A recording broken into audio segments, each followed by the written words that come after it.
Yeah, hello and welcome to this video. This is about round 8 of Tata Steel, a video actually that is necessary because I forgot one game in my presentation yesterday. And this is Wely against Nakamura. Somehow I forgot this game, I don't know why. It wasn't, I don't know, boring or something, I just forgot it. Okay, let's go briefly through this game to have the coverage complete.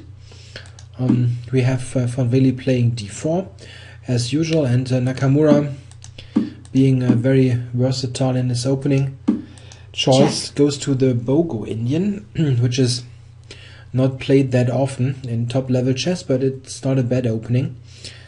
Black giving this check and bishop d2.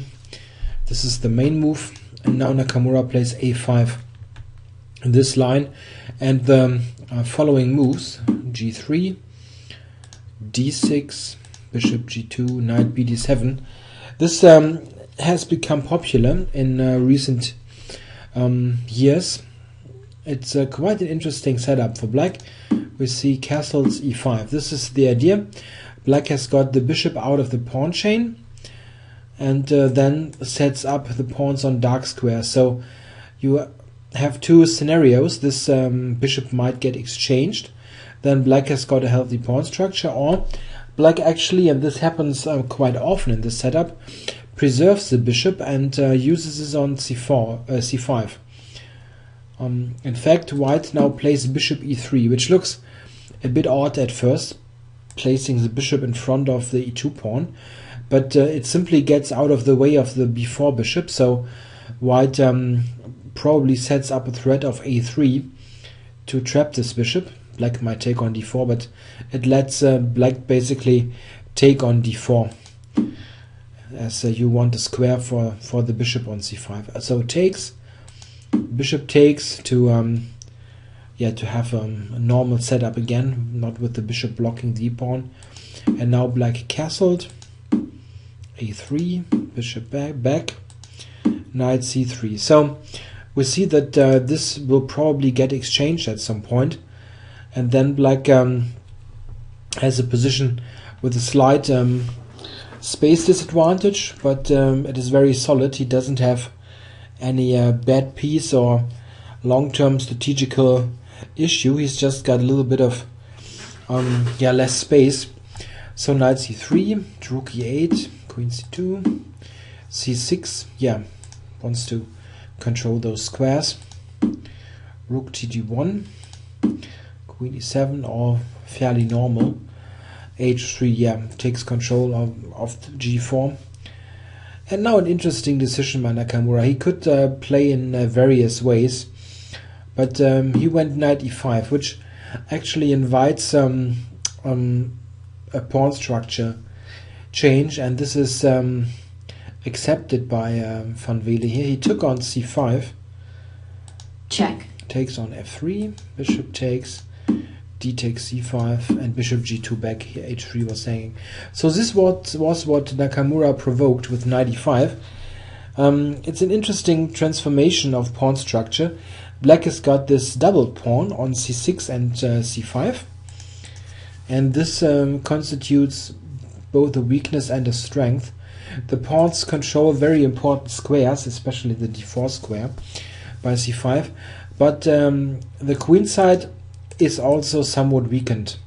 Knight a4, for instance, would attack the pawn and intend to use the b6 square. So black has potential weaknesses on the queen side, but on the other hand, white's queen side is also not ideal. He's got this pawn structure, which is not perfect. c4 can be weak. And another feature is white has got a 4 against 3 majority because of the double pawn. So white's ideal setup would be to push e4, f4, and e5, and then knight e4, d6 for the complete dream becoming reality. So this is what white would like to do, and of course Nakamura is busy to prevent it. We see that he goes to extreme measures to do this. Queen e5, centralizes the queen, e4, And now, as mentioned, if you give white the time, he will play f4, e5, knight e4, and resigns. Basically, if a knight comes to d6, black can throw the towel. Well, he will be in huge trouble. So what does Nakamura do to prevent f4? G5, a move that I think nowadays is not so shocking to most players, but I don't know, probably 40-50 years ago it would come as a huge shock. Okay, it simply stops f4. Black would then be able to take it, and he tries to make use of his dark squares. Black has got strong dark square control. You must see that e4 has weakened the d4 square, so black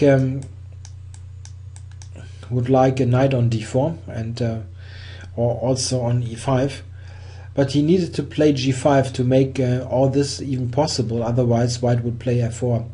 So g5 is necessary, perhaps. Queen d2, g4. Yeah, it was again threatened, this f4. So we have further transformation, and in fact all this is probably better for white. It's not quite sure, at least for me, I'm not quite sure how much better it is, but it looks tricky for black. Those weaknesses still count for something. Maybe this whole plan with knight e5, accepting this pawn structure, was a bit too risky. We see that now the queens come off, and black needs to protect c5, and the problem is that he really doesn't have any harmonious development going. This bishop on c8 is completely useless. Okay, this isn't a great piece either, but c8 is a problem. You always got this idea. Black can barely cover all this. e5, this intends to make this bishop better, and it succeeded.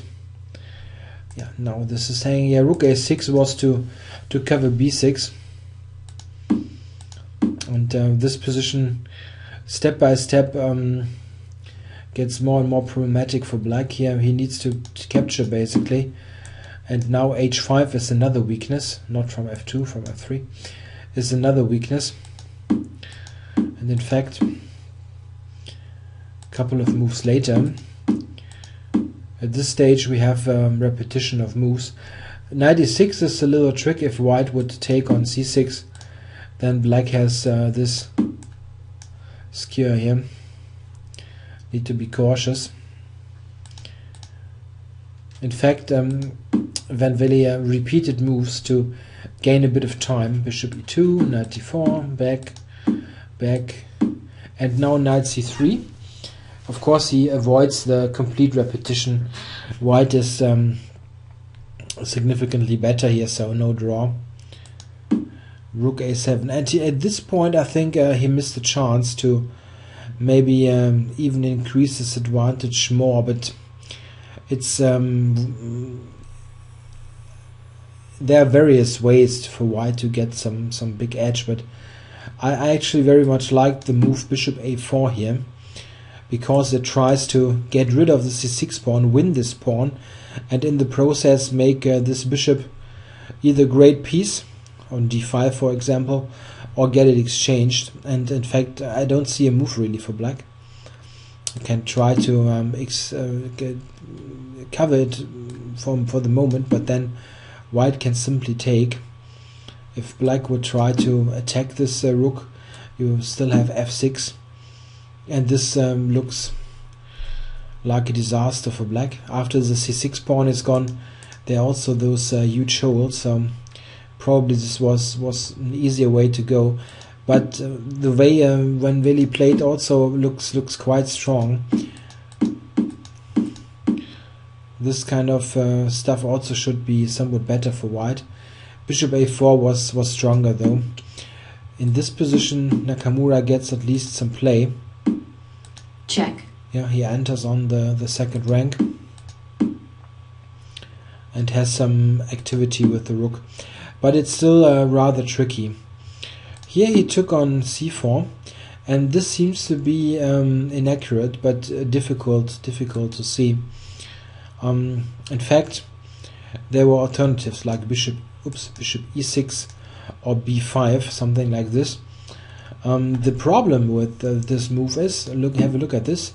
White now has bishop g4, and this is really rather annoying. You cannot give a check anymore. On the d file you could play rook d3 check, but now this is not possible. And what should black do? If he moves the bishop, let's say for instance somewhere here, then white will push with f5 and h5 to come, and then those pawns will be very dangerous. They are simply much quicker than black's queenside pawns, and this is the problem. Also, if black would exchange, then there's also this issue. Those pawns are simply quicker, supported by the king, and this should be very much better for white. Yeah, in the game he decided to go here.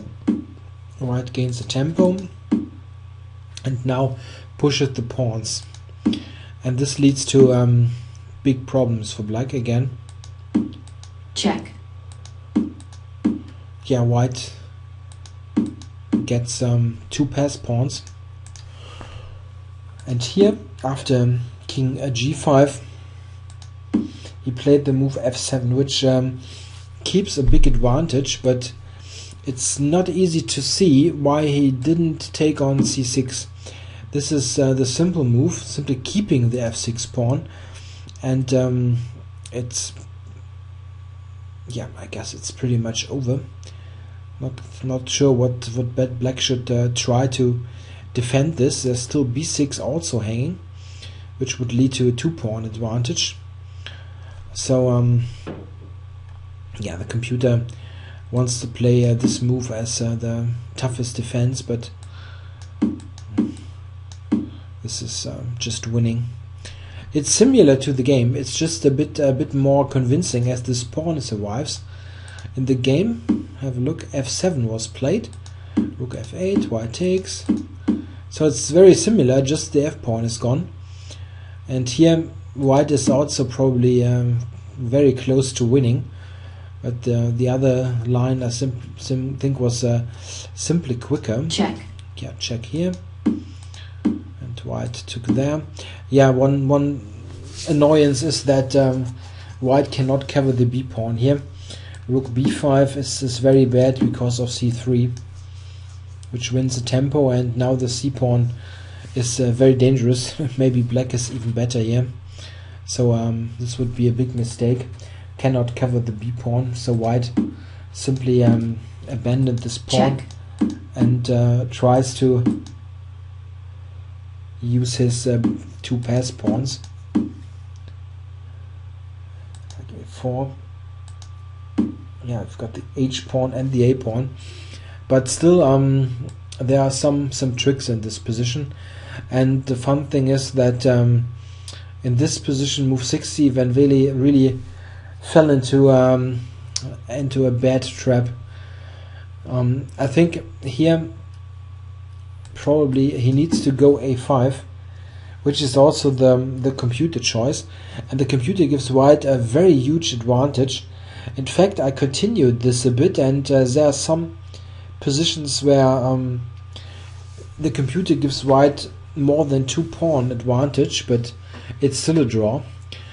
So it's not entirely easy or completely simple to win this, but look at the game. This is of course, this is just a much better try.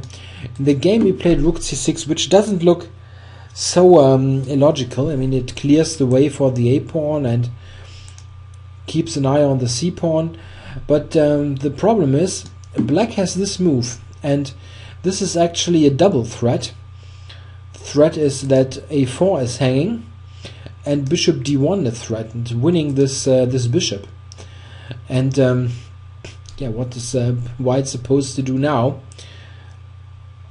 You don't really have a great move. Yeah, so white took on c4, and then we got this bishop d1 pinning move. At first you think rook f4 might might save white with, I mean, saving in terms of winning advantage. But the problem is that black has the interesting move rook takes f3, sacrificing the exchange, and after rook takes f3, bishop a4, there's really no way to save the h-pawn. Let's have a look. The problem is white played this move, but if white would try in other ways to hang on to this pawn, let's say he would start with this rook h3, then there's king h6, king f4, bishop e8, threatening to take it. And the problem is that in this position, if white would try to get to cover the pawn, then there's bishop d7 check, and it's completely over. And what else should white try here? If you would stay, the only thing that you need to be cautious of is if black would take now. There's king to f5, and then you're in really Zugzwang.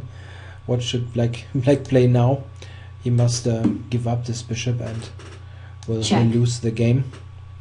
So you need to be cautious. But white simply cannot make any progress with the pawn on the h-file. You would simply take the pawn once the rook leaves the h-file. So it is a draw. In the game, in fact, rook f6, as mentioned, was played, bishop to e8, and we fairly quickly got to the most drawish position of all, the instant draw, king against king. So a very narrow escape by Nakamura, who probably was lost at more than 1 point. And yeah, Van Wely certainly wasn't too enthusiastic after this game, as he certainly had big chances to score his third win in like on the 2013. Yeah, thanks for watching, and I'll be back tomorrow with round 9, hopefully then with all 7 games and not like this time with 6 games and then an add-on a day later. Yeah, thanks for watching. Bye.